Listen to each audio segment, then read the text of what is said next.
Welcome to the Plumes of Oz, where we look at the Australian birds in the wild. And today we have a bird that is full of character. It is the zebra finch, well known internationally. And today in many countries of the world, the zebra finch has now been bred, adapting well to life in an aviary. And today it brings joy to many people as a pet. Zebra finches live on grass seed. Here the male bird is feeding from the seed head, and now, which is more typical, feeding directly off the ground, in an open area where the seed has been blown by the wind onto the red earth. Here they can move around freely. In Cape York we don't find the zebra finch because the savanna grass is just too dense. They can't walk around at the bottom of it. They have a wide distribution throughout most of Australia, but when one wants to find the large flocks, the ideal place is in the warmer, dry grassland areas of northern Australia.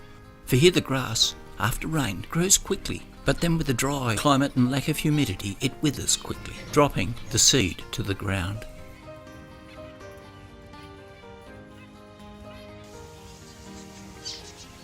Zebra finches belong to the family of estreldids, or grass finches in Australia as we know them. Here are some of the estrelid finches in Australia. Firstly, the crimson finch. Then these finches with double bands, called a double bar finch.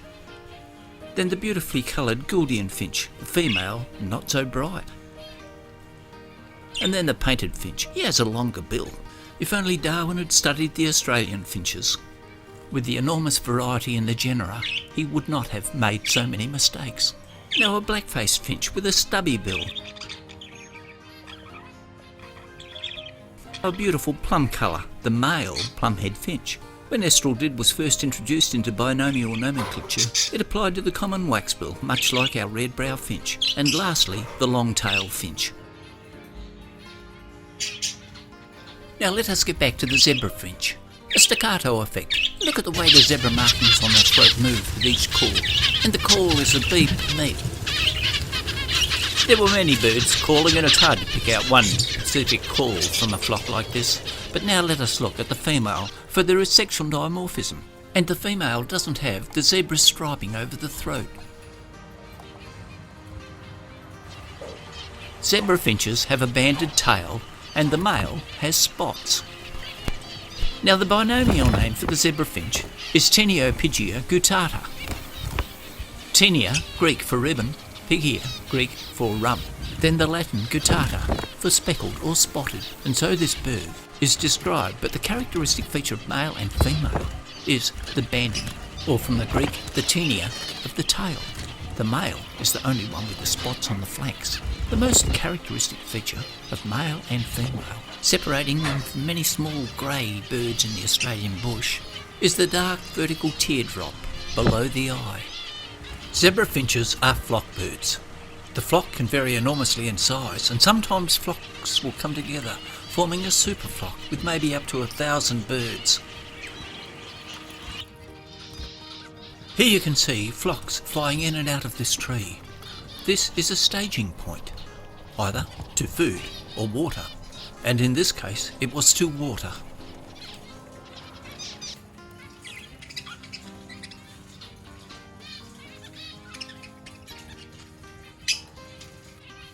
Flocks depart and flocks arrive.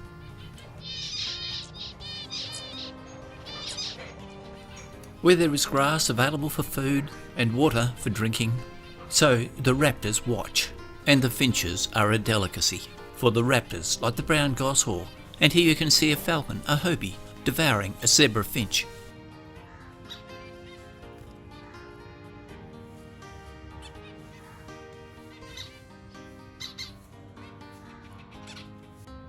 Here in southwest Queensland you can see small numbers of up to a dozen zebra finches coming in for a drink. They attended frequently, and the raptors were watching. The brown goshawk capitalised on this gathering of the finches. He swooped down, didn't catch a finch, but then landed, and you can see why he missed. Look at the barring on the chest, it is very prominent. This is a young brown goshawk, and at his age he is getting more misses than hits.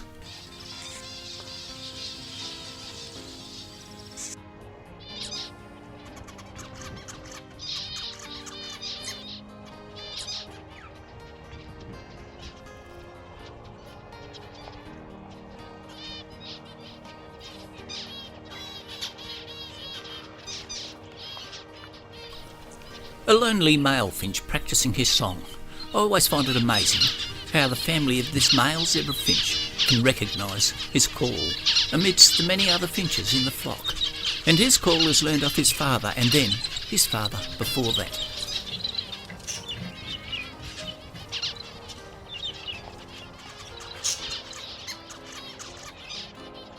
It's unusual to see a solitary zebra finch.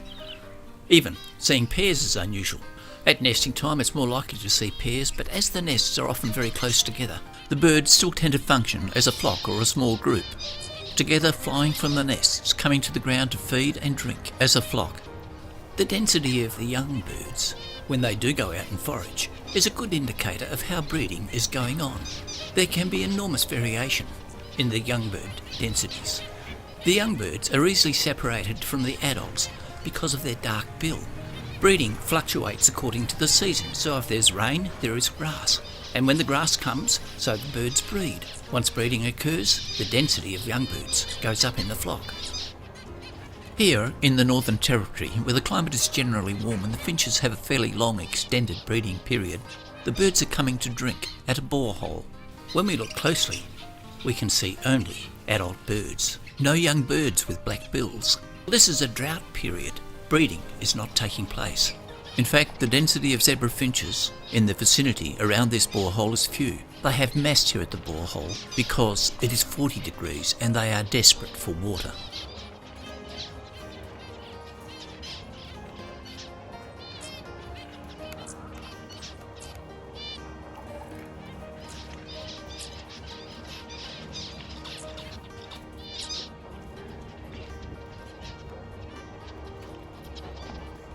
Here are a few shots taken around this borehole during the drought. There are no young but super-sized flocks, all desperate for water.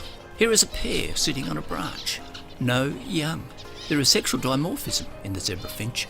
And here the female is on your right.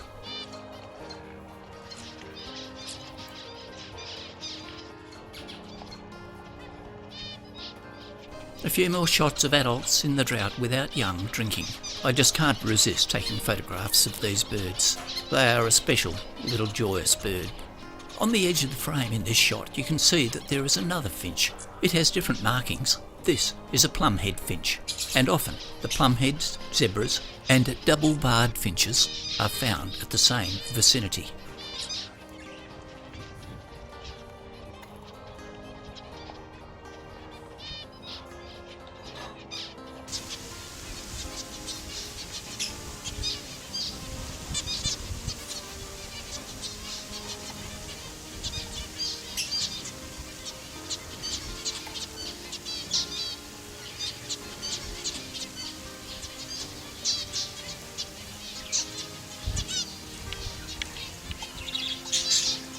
The drought, little food, the finches in fact fight amongst themselves for the little seed that is available, and indeed they may have to scratch beyond the surface to find it.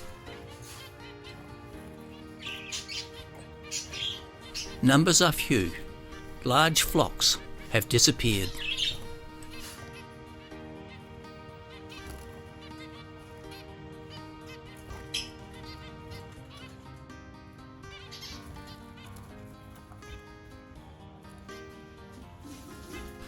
After 6 years of drought, the rain arrives. And with the rain, the billabongs fill up, the creeks start to run, and then the grass grows. With all this seed available now after the drought, what we want to see is evidence of breeding. And as mentioned, the simplest way to find evidence for this is looking at the colour of the bill of the zebra finch. The immature bird has black on the bill. Beyond the grass, there are many dead trees. This is a direct result of the drought conditions.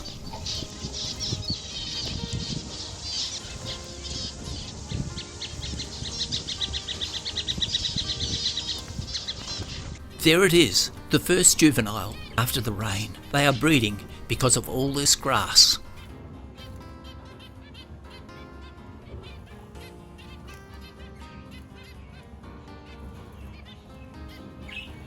With an abundance of food and water, as we watch the finches in the grass, the little male zebra begins to do something different. He starts to collect the grass and take it back and give it to the female, who has selected a nesting point, and there the female builds the nest by putting all these pieces of grass together. In good breeding seasons, there can be an eruption in the population of zebra finches, and this happened at the end of 20 and the beginning of 2021. Zebra finches usually lay 4 to 6 eggs in the nest. The female sits on the nest for 2 weeks, and then the hatchlings remain in the nest for a further 3 weeks until fledged. With an abundance of food, it may well be that soon after this, the female will again incubate a further clutch, and 3 to 4 clutches per season may result, and you can see with 4 to 6 birds each time. Each pair could have 20 plus chicks per year. In addition, sexual maturity is reached by 3 months, so the children then have their own brood. And with a sudden flush in young birds, this is called an eruptive phase. At the time of doing this recording, this has happened in Western New South Wales and southwest Queensland. Not only with the zebra finches, but also with the other seed eaters, like the quail and the parrots.